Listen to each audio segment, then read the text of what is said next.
Hello viewers, আমি মাসুদ খান। আজ আছি কাপ্তাইতে।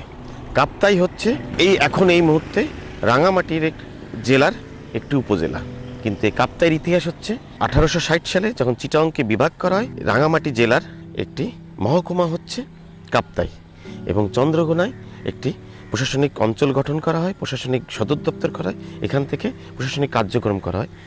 এই কাপ্তাইতে 1962 সালে জল বিদ্যুৎ কেন্দ্র করা হয়, যেখান থেকে এখন এই মুহূর্তে আমাদের জাতীয় গ্রিডে 260 মেগাওয়াট বিদ্যুৎ জাতীয় গ্রিডে যাচ্ছে।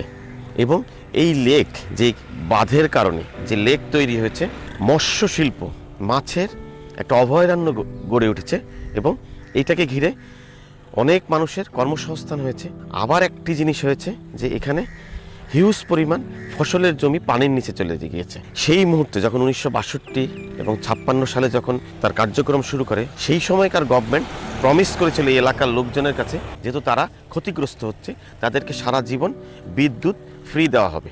তো অবশ্য এখন বিদ্যুৎ ফ্রি দেওয়া হয় না, কিন্তু এখন যেটা হয়েছে, এই কাপ্তাই আমাদের জাতীয় গ্রিডে বিদ্যুৎ দিচ্ছে।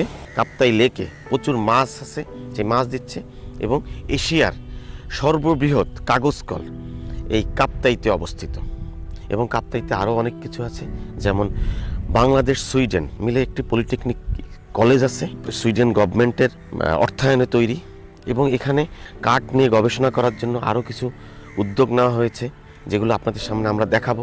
এবং আমার পাশে লেক থেকে কর্ণফুলী নদীতে মালামাল বহন করার জন্য একটা ড্যাম তৈরি আছে, যেটার উপর দিয়ে মালামাল, বাঁশ, কাঠ এখান থেকে নিয়ে যায়।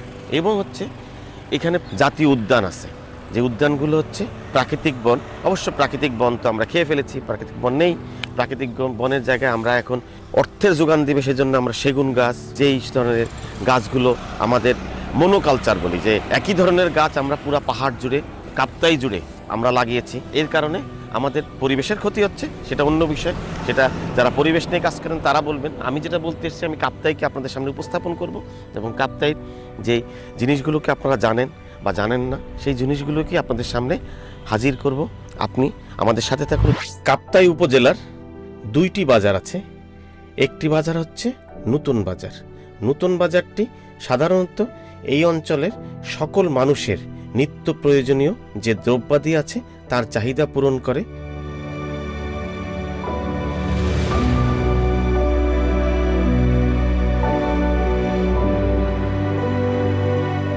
আরেকটি বাজার হচ্ছে, যেটা প্রাচীন বাজার বা এই কাপ্তাইয়ের প্রথম বাজার, সেটি হচ্ছে জেটিঘাট বাজার।